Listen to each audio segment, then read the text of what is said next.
Okay, today we're going to talk about counting techniques, and this is the first part of section 5.5. We're going to cover solving counting problems using the multiplication rule, solving counting problems using permutations, and solving counting problems using combinations. The last two objectives we will cover during the next class. Okay, solve counting problems using the multiplication rule. So, we have a fixed price dinner at Applebee's for $9.99. Provides the following choices. We have an appetizer, and you can choose from a soup or a salad, an entree consisting of baked chicken, broiled beef patty, baby beef liver, or roast beef au jus, and dessert choices of either ice cream or cheesecake. And we want to know how many different meals can be ordered. You can think of this as the number of drink combinations at a Sonic type of problem. So, we have 2 choices for our appetizer, 4 for our entree, and 2 for our dessert. And the best way to figure out the different meal combinations is to draw them out. So we're going to do a tree diagram, actually 2 of them. So we have appetizers, entrees, and desserts. And if we break out the different combos for soup first, remember we can have either beef, liver, chicken, or a beef patty with that. And either of those can either have ice cream or cheesecake. So, one combo might be soup beef ice cream, another might be soup beef cheesecake, soup liver ice cream, soup liver cheesecake, soup chicken ice cream, soup chicken cheesecake, or soup patty ice cream and soup patty cheesecake. All in all, there are 8 different meal choices that can be constructed for those that start with a soup. Similarly, the same choices could be made for those that start with a salad. So we have a total of 16 different meals. Now, if we happen to notice that and we multiply the 2 appetizer choices times the 4 entree choices times the 2 dessert choices, we get a total of 16, which corresponds to the number of 16 different meals that we are able to construct with these choices. Which leads us to the multiplication rule of counting. If a task consists of a sequence of choices in which there are P selections for the first choice, Q selections for the second choice, and R selections for the third choice, and so on, then the task of making these selections can be done by just multiplying out all those numbers of selections. And the number we get is the number of ways that you can make those selections. So, if I'm at Sonic and I can have 4 different base drinks with 4 fruit additions and 10 flavorings, then the number of drink combinations would be 4 times 4 times 10, which is 160.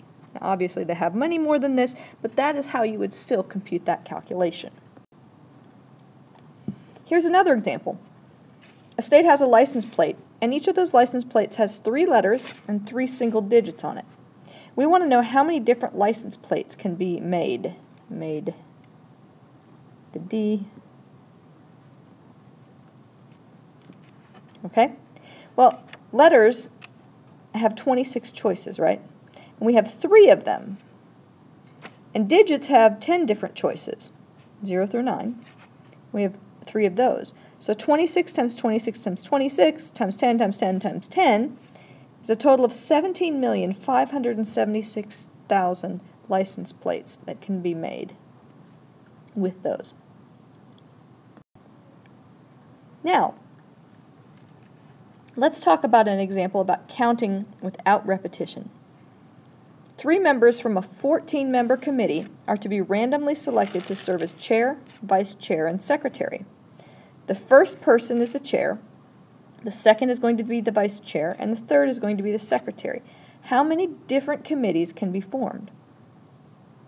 Well, that's pretty easy. After the first person is selected, when the first person is selected, we have 14 people to choose from. After that, only 13 are left from which to choose the second person. And after that, only 12 are left to choose the third person. So we get 14 times 13 times 12, which is a total of 2,184 different committee configurations that can be formed. So, this brings us to a new symbol and function. This is called factorial. When we multiply by continuously decreasing integers greater than or equal to 0, we have a function, and yes, this is on our calculators too, to make this easier and take less space. It's called the factorial function. One of the basic rules is that 0 factorial is defined as 1. 1 factorial is just 1. 2 factorial is 2 times 1. 3 factorial is 3 times 2 times 1. And notice how these integers keep decreasing. So n factorial is n times n minus 1 times n minus 2 all the way down to 3 times 2 times 1. So if I were to take 5 factorial, that would be 5 times 4 times 3 times 2 times 1. 3 factorial is just 3 times 2 times 1, which we said earlier. We can do math with factorials as well. Remember what the exclamation point stands for. So if I have 4 factorial over 2 factorial, that's like saying 4 times 3 times 2 times 1 all over 2 times 1. Well, the 2 times 1s cancel, right? Another way to write this is like 4 times 3 times 2 factorial over just 2 factorial. So we can break this factorial apart into smaller factorials and then just cancel those. And we're just left again with 4 times 3, which is 12.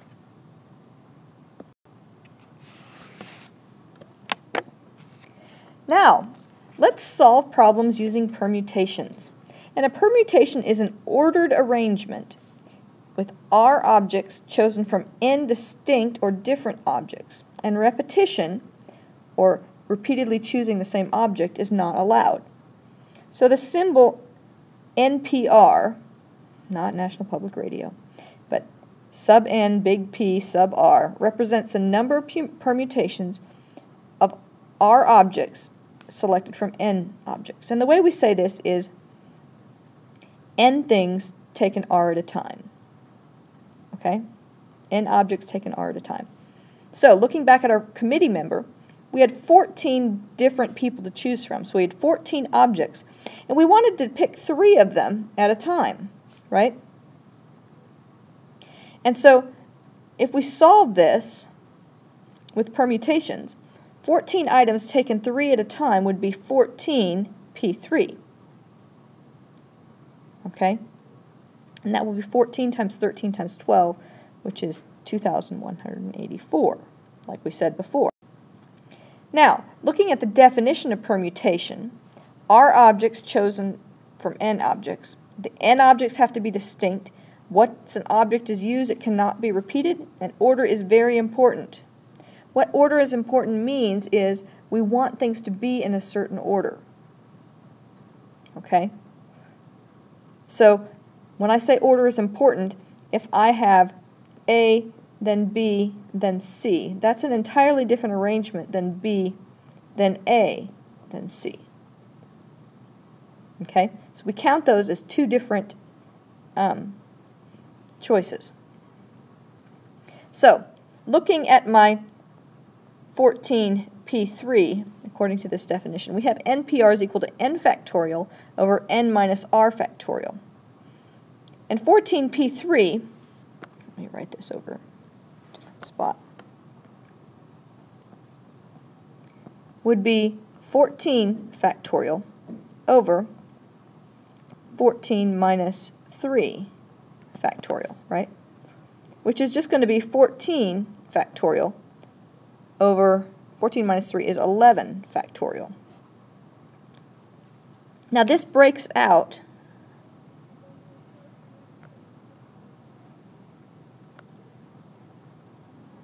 I'm going to create a little bit more room here. This breaks down into 14 times 13 times 12 times 11 factorial all over 11 factorial. And now my 11 factorials cancel. I'm left with that 14 times 13 times 12, which we know is 2,184. So let's look at some permutation examples. Here we have 7 things chosen 5 at a time. So 7p5 is going to be 7 factorial over 7 minus 5 factorial. 7 minus 5 is 2 factorial.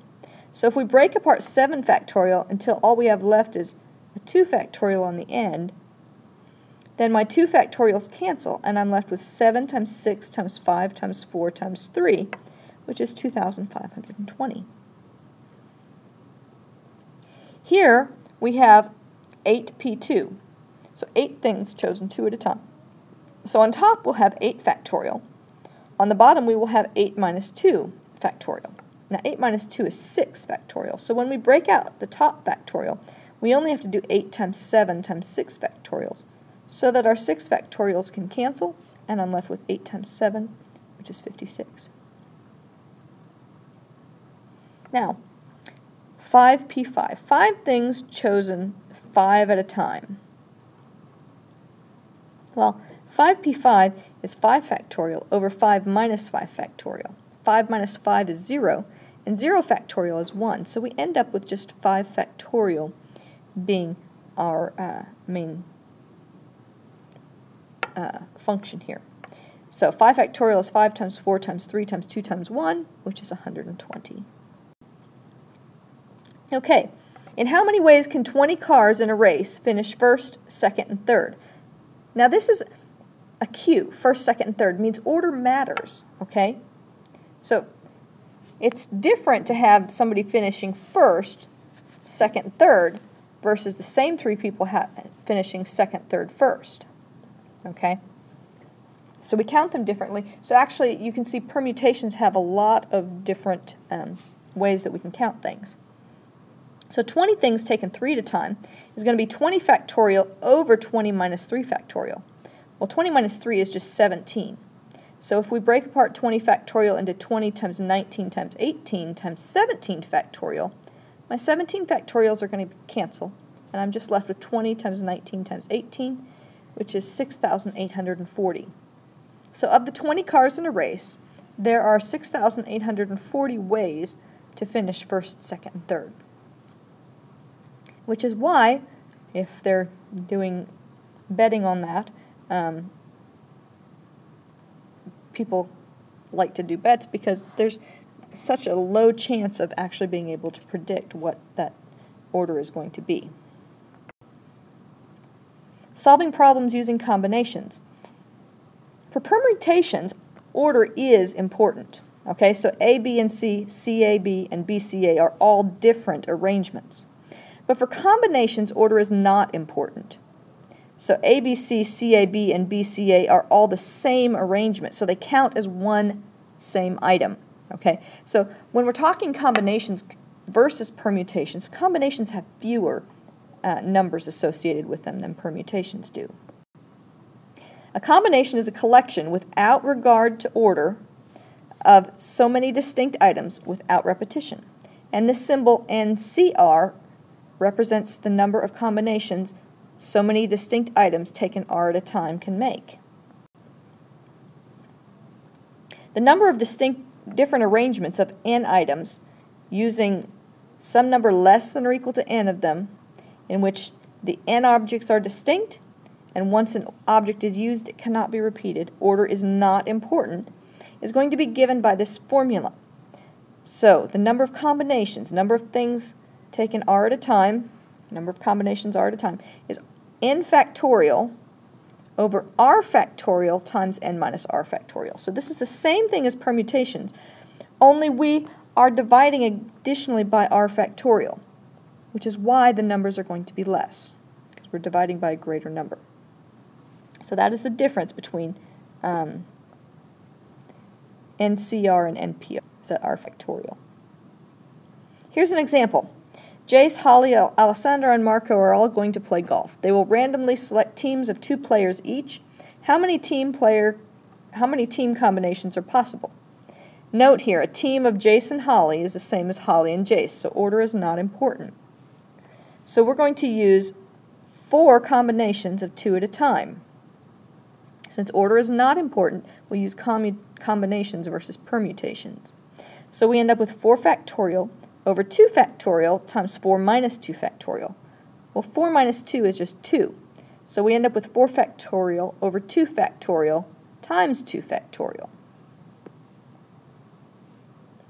Well, if we break apart 4 factorial into 4 factorial, or 4 times 3 times 2 factorials, then my 2 factorial is going to cancel with the 2 factorial on the bottom. And I'm left with 4 times 3 over the other 2 factorial, which is just 2 times 1, which is 12 over 2, which is 6. So 6 different combinations of teams can be made. Here's some other combination examples to consider. 4C1 is going to be 4 factorial over 1 factorial times 4 minus 1 factorial, which is 4 factorial over 1 factorial times 3 factorial. If we break apart our 4 factorial, we get 4 times 3 factorial. Our 3 factorials cancel, and we are just left with 4 different combinations. 6C4, again, 6 factorial over 4 factorial times 6 minus 4 factorial, which ends up being 6 factorial over 4 factorial times 2 factorial. If we break apart that 6 factorial, our 4 factorials can cancel, and we're left with 6 times 5 over 2 times 1, which is just 15. If, however, we take those 6 items and choose them 2 at a time, another crazy thing happens is we have 6 factorial over 2 factorial times 6 minus 2 factorial, which ends up being 6 factorial over 2 times 2 factorial times 4 factorial, which we do the same calculations and we end up with 15 again. Kind of neat. These factorial functions and the permutations and combinations can both be found in your calculator. Both are found under the Math menu. And the Math menu is accessed by using the Math button here. Once you get to the Math menu, you'll scroll over to PRB, hit Enter, and scroll down. The factorial function looks just like an exclamation point. So you'll enter your number first, 5, select Math, then PRB, then put your factorial in, and it will enable you to calculate that. For permutations and combinations, also reference this Math button. Okay? However, first you're going to enter your n. So if your n is 5, you'll enter that first. Then you'll go to your Math button, scroll over to PRB, scroll down to NCR, select that function, and then if your R is 3 at a time, you would put in 3. And it will automatically calculate that for you once you press Enter. Same with permutations. So use permutations or combinations or factorials, access them with your Math button, scroll over to PRB, which stands for probability, and then scroll down until you get the appropriate function. Here is your assignment for today.